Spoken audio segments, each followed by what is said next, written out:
Another week and another Bills victory. This time they beat the Patriots 24-21, a game that was certainly closer than we all thought it would be or hoped that it would be. But ultimately the Bills prevail and improve to 12-3 on the season. I think the most annoying part of the game, really unquestionably for fans and players and coaches, would have been the first quarter and a half. Because the Patriots get the ball to start the game, 6 plays, something like 60 yards, and 3 minutes, and they're in the end zone, and it's 7-0. I have been somebody that has told you on this channel, don't overreact to the Bills' first drive defense. I genuinely think that there is an element of strategy built into that by the Bills. And I'm not saying that they just allow the team to score 7 points. Of course not. But I think they play this vanilla scheme to sort of maybe even lull the offense into the sense of security or let them think that things are going to work and then attack that on the second drive and shut that down. Or at least use that first drive to figure out what the offense is trying to be successful with. Might be me just repackaging what I just said. But, give me that 15-play script. Let me see that 15-play script that offensive coordinators and coaches all like to talk about. Oh, they script the first 10 or 15 plays. Let me see what those are. Because the rest of your game plan is probably at least a little bit predicated on that being successful. So if you think it's successful, if I give it some measure of success, maybe that will help me defend it, stop it, attack it as a defensive coach as the game goes on. Does that make sense? You might think that makes no sense. Makes it sound like you're just letting them score the first drive, and that's dumb. That's not what I'm saying. But I wouldn't put it past the Bills, who have Josh Allen, who know they're not going to get shut out because he's the ultimate equalizer for this team, to just not be sketched out by the other team scoring 7. Just not be worried by it. Oh yeah, well, we know we're going to get that. The most concerning thing really was the second drive when it's, again, the Patriots, who have won 3 games on the season. Granted, Drake May looks the part. I think that they have something there. But 16 plays, 91 yards, 10 minutes almost, and it's 14-0 New England at home in Buffalo. And I think in that moment, the first thing I'm thinking is what the heck, man? Just what the heck? Ultimately, like I said, I have faith in Josh Allen. I believe he's going to bring them back. But you're also thinking man, it's hard to envision this being a championship defense. I mean, this team has given up 86 first downs over the last 3 weeks. 86 first downs. That's 28, 29 per game. Just insane. I know that New England got a lot by penalty, and certainly a heck of a lot on that last drive, which was just a joke. The Patriots had that 75-yard touchdown drive that covered 13 plays in 3 minutes towards the end there to bring it within 24-21. And, I mean, it just felt like there was a flag on every single play. It was just hey, we're going to get the Patriots this touchdown no matter what. And I'm not one that normally complains about officiating, okay? Because it's totally out of your control. I don't think it's skewed towards one team or the other. Maybe just the home team sometimes. In this case, it was not. This is maybe an outlier for that point. I just think that, yes, good premier players maybe get a little bit of a call here or there. Home teams maybe favor the calls a little bit. But ultimately, to say that it's oh, yeah, it's rigged. Of course it's rigged against the Bills. That's how social media would like you to believe that it is. Oh, it's all for the Chiefs and everyone hates the Bills. No, miss me with that all day, all night, all season, all year. That just sounds silly. But in this particular instance, it was just ridiculous, the flags that they were calling. And the flags were coming out late. They were clearly waiting to see what kind of play was going to be made on the ball. It's oh, it's incomplete. All right, I'll throw the flag here. And a lot of them were on Kaiir Elam. And I feel bad for Kaiir Elam. I think we're seeing why that he has been kept out of the lineup by Coach McDermott and maybe Coach Babbage to an extent. It's just the inconsistencies are maddening. He can make a play on the ball here or there. He can get you an interception here or there. He can get you a pass defense here and there. But a lot of times he's trailing the receivers. He likes to work with his hands.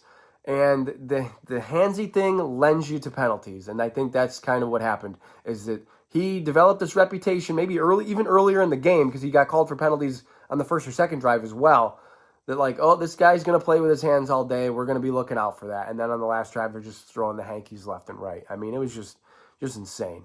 I know the defense was missing 4 starters. They were missing Hamlin and Rapp and Douglas and Milano.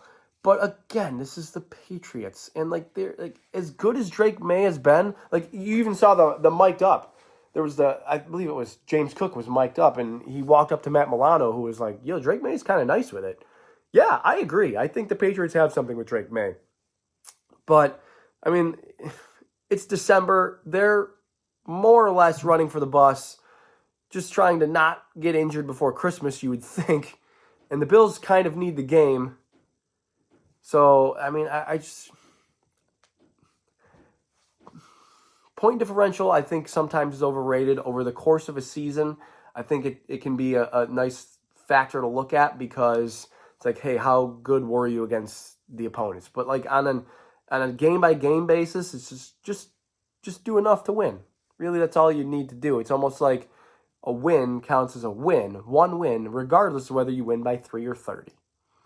I just think, like, over the course of a season, if you have a very wide point differential at the end of the year, like, that can tell you how good of a team you really are, or how good your offense is or defense is or what have you. But once in a while, like, those things will regress. And that it typically happens in divisional games, I find. I mean, the Bills have been in 4 divisional games this year, and 3 of them have been very close. 3 of them have been 3 points, right? Yep, New England by 3, the second Miami game at home by 3, and a 61-yard field goal. The Jets game on the road by 3, and then there was the Week 2 game against Miami where the Bills just put their foot on Miami's throat, which happens from time to time, of course. I'm not going to dwell too much more on the Patriots game. I want to move forward because I want to talk about the AFC, the playoff race. Oh man, well, should I? Do I dare enter the MVP thing again? I mean, last week I titled my video "Josh Allen is the MVP," and I got not a lot, but a couple comments like, "Oh, the Bills are trash. Oh, Lamar's the MVP." Like, I really don't mean to enter this debate. I don't really care who wins the MVP. However, I do think it would be cool if Josh Allen won the MVP. The truth is, both players are worthy of winning it, but only one of them will. And this discourse that the Bills or Josh Allen are just hated by the national media, stop it. Just stop it, people. Bills Mafia, stop it. No, he's not. If you're going to point at RG3 and Bart Scott, the former Ravens, Lamar's former backup and a Ravens all-time great linebacker are clamoring for Lamar to win MVP, you don't say. There are plenty of people out there who believe Josh Allen is the MVP. Actually, after you see Lamar win, Lamar play on Thursday or whenever, Wednesday, they're probably like, wow, Lamar's the MVP. And then after Josh has a really good game on Sunday, they're probably like, wow, Allen's the MVP. After every game, you're probably just going back and forth, thinking like, oh man, that guy looks like the MVP. Oh man, that guy looks like the MVP. Last year, Josh threw himself out of it by having too many interceptions. That's just the hard truth. This year, he's very much in it. And it sort of feels like his year, especially because Lamar has already won it twice. And there's ultimately a human aspect that comes down to this because people vote on it. National media people vote on it. So imagine if he wins, on this point, imagine if he wins, Allen wins the MVP. You're going to still tell me that the national media hates him despite the fact that the national media anointed him the MVP? Think about that for a second. I've talked about this too much right now because ultimately it doesn't matter to me. I want to win the Super Bowl. That's where I want to be. And Bart Scott's take is insane, that Allen would view an MVP non-Super Bowl season as successful. You can watch him talk at any single point. any interview he's been asked about the Super Bowl or what Buffalo means to him or community or what have you, all he talks about is how badly he wants to win a Super Bowl for the city. He does not, I mean, he doesn't have to tell you the truth necessarily, but he does not care for individual accolades. He might deep down and just say all the right things in public. But he's not going to, like, for Bart Scott to say that is just insane. But again, all-time Ravens linebacker. Not surprising. And Jets. So I'm sure he's not really a fan of the Bills. Moving on. Kansas City on Christmas Day clinched the 1 seed. So the Bills, most of you know this, are in all they have to do is win one game to clinch the 2 seed. Baltimore can still catch them if the Bills lose out and Baltimore wins next week. Baltimore would pass them by virtue of their Week 4 win tiebreaker.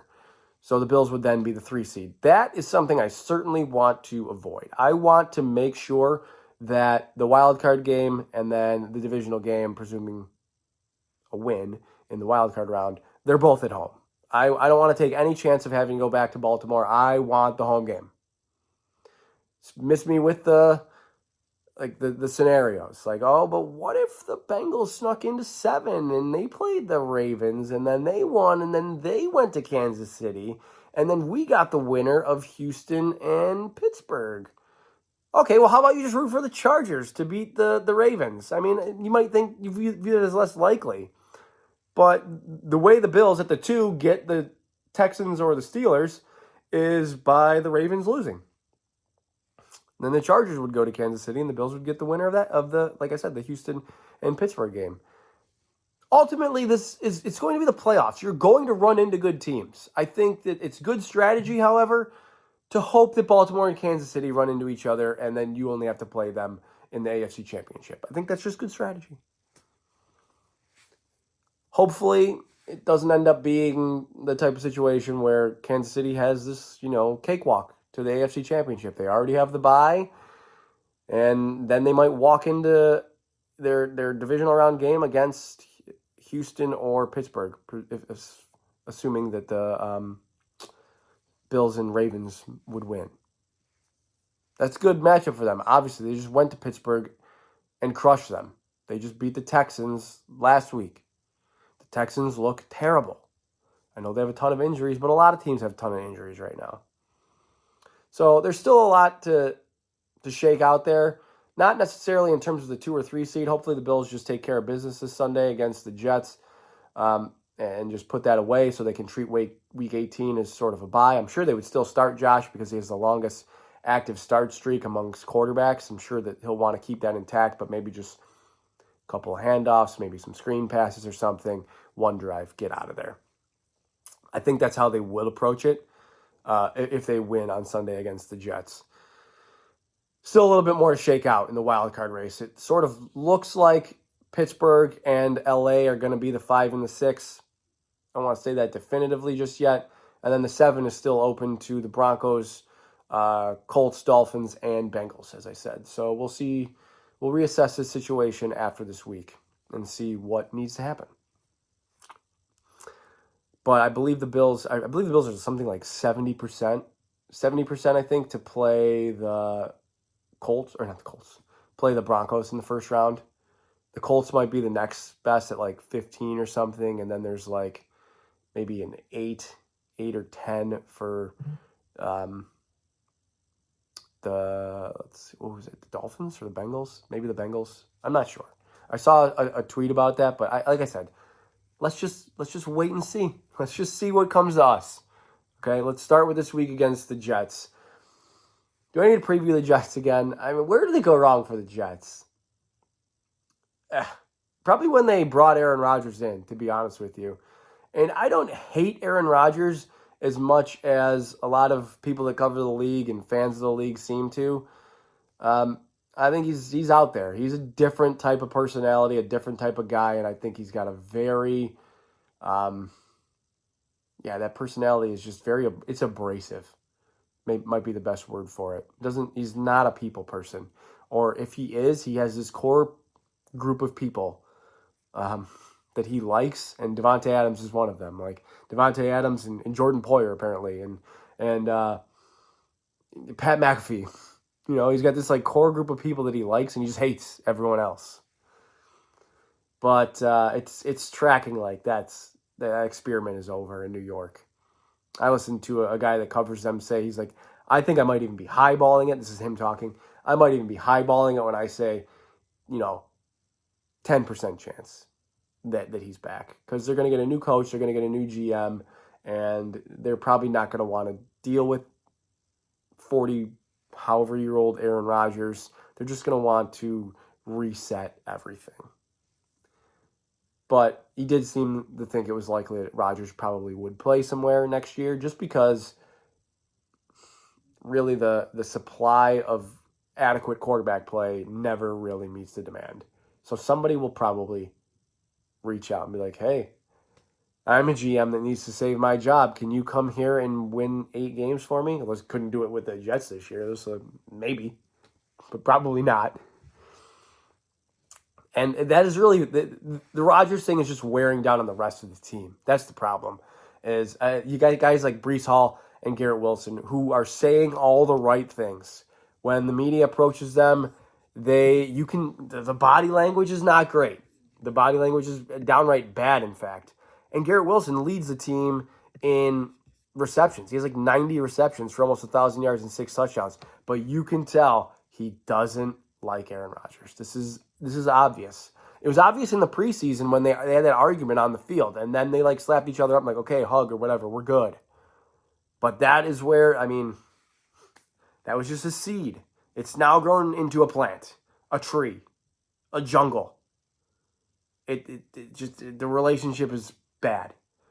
And then they needed to address the wide receiver 2 position because Lazard just wasn't it.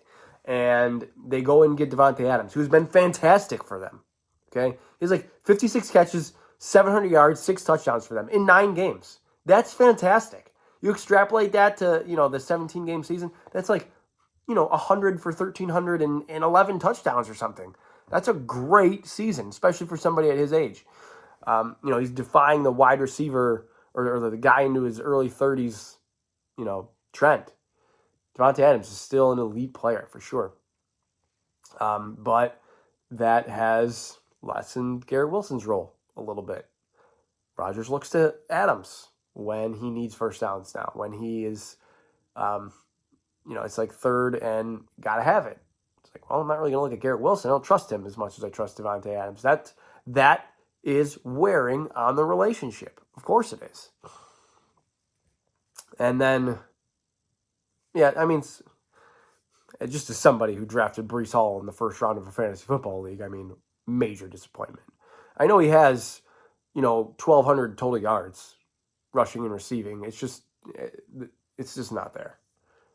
Not what we'd hoped for when you drafted him at the tail end of the first round of your fantasy football draft. There's more to it than that, of course, but that's part of my opinion of Breece Hall. The Jets are dealing with a bunch of injuries as well. Rodgers is practicing in full, but dealing with an injury. He just continues to insist that he's going to play. Davante Adams didn't practice early in the week, got a limited session in on Friday, and it says he's optimistic that he's going to play. I think he did the same thing last week, so I'm just going to assume that he will play. Doesn't really look as good for, Quinn Williams was limited all week, hamstring injury. Sauce Gardner did not practice Wednesday or Thursday and then got a limited session on Friday. Just from hearing what interim coach Ulbrich said, I feel like those guys are on the much more questionable, downside of questionable, I should say. And I would say that Adams is probably on the plus side of that. There's 2 games to go. Why are you going to put these guys out there? Why are you going to... why would they go out there? Now, I don't know where those decisions are ultimately made, whether it's by the players or by the organization, but, why would you even risk worsening an injury with 2 meaningless games to go and then spend your entire offseason rehabbing? Okay? So I'm picking the Bills. The Bills are going to be healthier. They're getting Milano and Douglas back. We'll see on the safeties.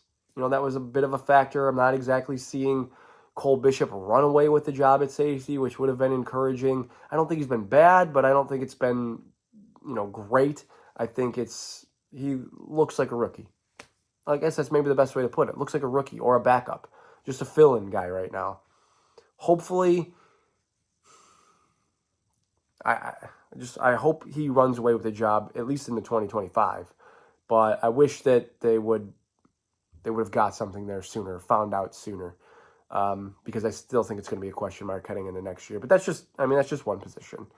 I'm encouraged by, the team is pretty healthy right now overall. So I'm going to pick the Bills to beat the Jets. I'm going to say 30-19. 19 is a weird score, but Greg Zuerlein's back for the Jets. And, the Jets probably could have won 3 more games if they just had competent kicking. Maybe. Anyway, Bills 30, Jets 19. Guys, hit me up on Twitter. My Twitter handle and YouTube username are the same. As always, thanks for coming this far in the video. Enjoy your weekend. As always, above all else, go Bills.